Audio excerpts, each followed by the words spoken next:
நீங்க திராவிட மாடலா தேவடியா மாடலானே தெரியல. இங்க பிரச்சனை என்ன, எங்க கேள்வி என்னன்னா, எதுக்கு இந்த 5 வருஷத்துல இவ்வளவு ரேப் கேஸ் நடந்துச்சு? ஆனா இவரோட பதில் என்னன்னா, ரேப் பண்றதே டிவிக்கு, அதாவது விஜயோட ஃபேன்ஸ்ன்றாரு. Open challenge. இங்க வந்து எத்தனை விஜய் ஃபேன்ஸ்ல டிவிகே மெம்பர்ஸ் வந்து ரேப் கேஸ்ல வந்து மாட்டியிருக்காங்க அப்படின்னு ஒரு லிஸ்ட் கொடுங்க. எத்தனை டிஎம்கே காரங்க மாட்டியிருக்காங்கன்னு 4 லிஸ்ட் கொடுங்க. பாப்பமா. பக்ரிசாமி கடலூர் டிஎம்கே கவுன்சிலர் 2023 வந்து 6 வயசு குழந்தைய வந்து ரேப் பண்ண கேஸுக்கு மாட்டியிருக்காங்க டிஎம்கே. தெய்வ செயல் அரக்கோணத்துல வந்து 2025 ஒரு காலேஜ் பொண்ணு வந்து ஹராஸ் பண்ணதுக்காக மாட்டியிருக்காரு டிஎம்கே. அப்புறம் வந்து பாஸ்கரன் விழுப்புரம் டிஎம்கே மெம்பர்னு சொல்றத விட ஏதோ ஒரு கவுன்சிலரா ஏதோ ஒண்ணு, அந்த ஆளும் 2025 வந்து ஒரு ரேப் கேஸ்ல வந்து மாட்டியிருக்காரு டிஎம்கே. அப்புறம் வந்து பிரபாகரன் இப்ப ரீசெண்டா வந்து ஒரு பிளைட்ல வந்து ஏர் ஹோஸ்டஸ் ஹராஸ் பண்ண கேஸ்ல மாட்டின ஒருத்தர், அவரும் டிஎம்கே. அப்புறம் 2022 விருதுநகர்ல ஒரு 8 பேர் சேர்ந்து ஒரு 22 வயசு தலித் பொண்ணை வந்து ரேப் பண்ணாங்க. அதுல வந்து 2 பேர் டிஎம்கே. அப்புறம் ரீசெண்டா கூட ஒரு 2 வயசு குழந்தை வந்து ரேப் பண்ணி ஒருத்தவங்க, அவன் வந்து டிஎம்கே யூத் விங் லீடர் ஏதோ ஒரு போஸ்ட் டிஎம்கே. அப்புறம் எல்லாருக்குமே தெரிஞ்ச ஒரு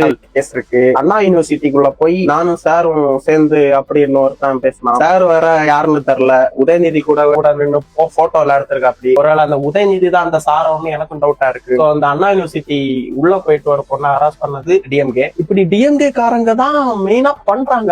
அவங்க கிட்ட வந்து பவர் இருக்கு. சோ வந்து நம்மள எதுவும் பண்ண முடியாதுன்றனால பண்ணிட்டு இருக்காங்க. நீங்க வந்து எங்களை அக்யூஸ் பண்றீங்க. நான் இப்ப அந்த ஹராஸ்மெண்ட்டுக்கு எகேன்ஸ்டா பேசிட்டு இருக்கேன். என்கிட்ட வந்து நீதான் பண்ற இந்த டிஎம்கே காரங்க இப்படிதான் போடா லூசு புண்டா, நீதான் லூசு புண்டான்றாங்க. அவங்களுக்கு சொந்தமா யோசிக்கவும் தெரியாது, எதுவும் பேசவும் தெரியாது, சும்மா முட்டு கொடுக்கறது மட்டும் தான் அவங்களுக்கு தெரியும். எங்க பிரச்சனை என்ன, நிறைய வந்து தப்பு நடக்குது. அதை எதிர்த்து கேள்வி கேட்கறதா நான் வந்து மெயினா பண்ணிட்டு இருக்கேன். என்ன வந்துட்டு விஜய் ஃபேன்ஸ் பண்றாங்க அப்படின்னா, ஃபர்ஸ்ட் வந்து நீங்க திராவிட மாடலே கிடையாது, பாலியல் மாடல். ஃபர்ஸ்ட் உங்க கட்சிக்குள்ள இருக்க ஆளுங்களை வந்து நெறிப்படுத்துங்க. அப்புறம் வந்து மக்கள் கிட்ட போலாம், மக்களோட தப்ப நீங்க பாக்கலாம், அந்த மக்களுக்கு நல்லது பண்ணலாம். ஃபர்ஸ்ட் நீங்க நல்லா இருங்க. நம்ம வந்த அப்புறம் தான் வந்து தமிழ்நாடு செழிக்குது, தமிழ்நாடு ஊம்புதுன்றீங்க. நீங்க வந்த அப்புறம் தான் தமிழ்நாடு நாசமா போச்சு. கடந்த 5 வருஷத்துல மட்டும்தான் இவ்வளவு கேஸ், அதுவும் பெரிய பெரிய பொசிஷன்ல இருக்கவங்க மட்டும்தான். நான் இப்ப சொன்னேன், இதை விட நிறைய நடந்துட்டு தான் இருக்கு. அது வந்து ஒரு அடிமட்ட தொண்டனா கூட இருக்கலாம், அதுவும் திமுக காரனா கூட இருக்கலாம். நீங்க வந்து எங்களை பேசிட்டு இருக்கீங்க. இங்க வந்து யாருக்குமே நீதி கிடைக்காது. ஏன்னா இங்க ஆள்றவனே தப்பானவன். அவன் இருக்கும்போது எப்படி ஒரு விக்டிமுக்கு வந்து நீதி கிடைக்கும்? ஒரு கோட் சொல்ல படிச்சேன், there is no justice where the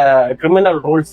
அதேதான் இங்க நடந்துட்டு இருக்கு. ஃபர்ஸ்ட் உங்களை நீங்க திருத்திக்கோங்க, அப்புறம் மத்தவங்களை திருத்தலாம். சோ நீங்க வந்து திராவிட மாடல் மறுபடியும் வந்தீங்கன்னா தேவடியா மாடல் துரத்துவேன்.